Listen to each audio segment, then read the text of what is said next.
أعوذ بالله من الشيطان الرجيم بسم الله الرحمن الرحيم অতঃকার কাপালাম ইসলামী আলিম মাদ্রাসা কর্তৃক আয়োজিত আলিম শিক্ষার্থীদের নবীন বরণ ক্লাস উপস্থিত সম্মানিত সভাপতি প্রধান অতিথি বিশেষ অতিথি সহ উপস্থিত শ্রদ্ধেয় ওস্তাদগণ এবং সামনে উপস্থিত জাতির কর্ণধার জ্ঞান বিকাশী দূর দূরান্ত থেকে আগত আমার প্রিয় শিক্ষার্থী ভাই বোনেরা, আসসালামু আলাইকুম ওয়া রাহমাতুল্লাহি তাআলা ওয়া বারাকাতুহু। সর্বপ্রথম আল্লাহর প্রশংসা আদায় করছি, যিনি আমাদেরকে আজকের এই সম্মানিত অনুষ্ঠানে সম্মানিত করেছেন। সে আল্লাহ সুবহানাহু ওয়া তাআলা দরবারে শুকরিয়া আদায় করছি, আলহামদুলিল্লাহ। দরুদ পাঠ করছি বিশ্ব নবী, বিশ্ব নেতা, মানবতার মহান শিক্ষক, মানবতার শ্রেষ্ঠতম বন্ধু আল্লাহ তাআলার প্রিয় রাসূল, প্রিয় হাবিবের উপর সংক্ষিপ্ত আকারে দরুদ পাঠ করছি সাল্লাল্লাহু আলাইহি ওয়াসাল্লাম। সম্মানিত উপস্থিতি, আমি একজন নবীন ছাত্র, খুব বড় আশা নিয়ে আমি এই প্রতিষ্ঠানে ভর্তি হয়েছি। আর এই প্রতিষ্ঠানে আমরা আমাদের যাত্রাটা শুরু করতে চাই সকলের দোয়ার মাধ্যমে। আর সেই দোয়া নেওয়ার জন্যই আমি এখানে দাঁড়িয়েছি। আপনারা সবাই আমাদের জন্য দোয়া করবেন, আমরা যেন আমাদেরকে সফলতার সর্বোচ্চ শিখরে পৌঁছাতে পারি। আমাদের পিতা মাতা, এই প্রতিষ্ঠান এবং আমাদের দেশ আমাদেরকে নিয়ে যে স্বপ্ন দেখেছে, আমরা যেন সে স্বপ্নকে বাস্তবায়ন করতে পারি ইনশাআল্লাহ। দীর্ঘ 10 বছরের অক্লান্ত পরিশ্রম আর মহান আল্লাহর অসীম দয়ায় আমরা দাখিল পরীক্ষায় কৃতিত্বের সাথে উত্তীর্ণ হয়েছি। তার স্বরূপ আমরা এই প্রতিষ্ঠানে আলিমে পরিণত হওয়ার সুযোগ পেয়েছি, আলহামদুলিল্লাহ। এটা আমাদের প্রথম সফলতা। এটা তো কেবল শুরু, এখানে এমন আনন্দ হওয়ার কিছু নেই, শেষটা অনেক দূর। আপনারা দোয়া করবেন এই আনন্দের ঢেউ যেন আমাদের ভবিষ্যতের আদিষ্টকে প্লাবিত করে না ফেলে, বরং এই আনন্দের অনুপ্রাণিত হয়ে আমরা সফল হয়ে এমন ভাবে দেশের সেবা করতে পারি যে যার মাধ্যমে এই ক্ষুধামুক্ত, আত্মনির্ভরশীল এবং অপরের বিরুদ্ধে এক বাংলাদেশ গড়া সম্ভব ইনশাআল্লাহ। প্রিয় শিক্ষকগণ, আমাদেরকে আমাদের পরিবার আপনাদের হাতে তুলে দিয়েছে অনেক স্বপ্ন নিয়ে।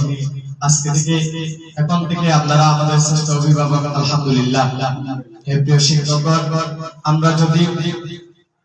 আমরা যদি আমাদের বয়সের সঞ্চালতায় যদি বাঁকা পথে হাঁটতে শুরু করি, তখন আমাদেরকে আপনারা থাপ্পড় মেরে সোজা করে দিবেন ইনশাআল্লাহ। যদি আমরা আপনাদেরকে কষ্ট দিয়ে থাকি, তাহলে আপনাদের আকাশ সময় যদি আমাদের ক্ষমা করে দিবেন।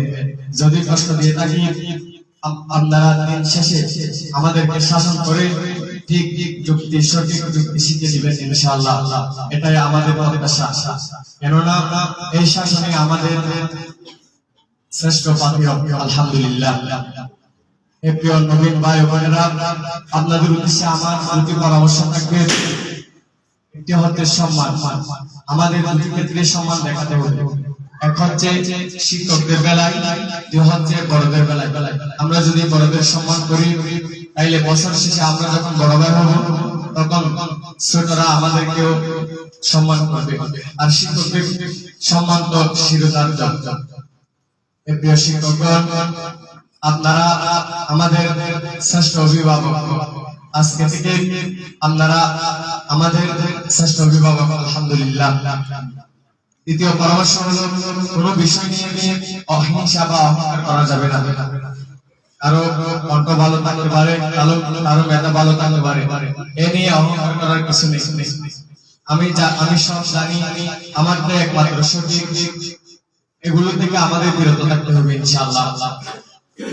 সর্বশেষ যেটা বলতে চাই, যদি মেধার সাথে নৈতিক মূল্যবোধ না থাকে, তাহলে সে হয়ে উঠে সবচেয়ে ভয়ঙ্কর।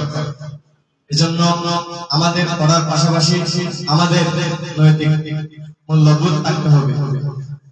আমি আজকে এখানে এসে দেখছি, আমি একজন নবীন শিক্ষার্থী হয়ে আমি আপনাদের কাছ থেকে এটা আশা করি, আপনারা প্রতিষ্ঠানের শিক্ষার পরিবেশ বজায় রাখবেন। মেয়েদের সাথে কথা বলবেন না, লুডু খেলবেন না, এখানে কারোর সাথে ঝগড়া দিবেন না, মানে শিক্ষার পরিবেশ আপনারা বজায় রাখবেন বলে আমি আশা করি।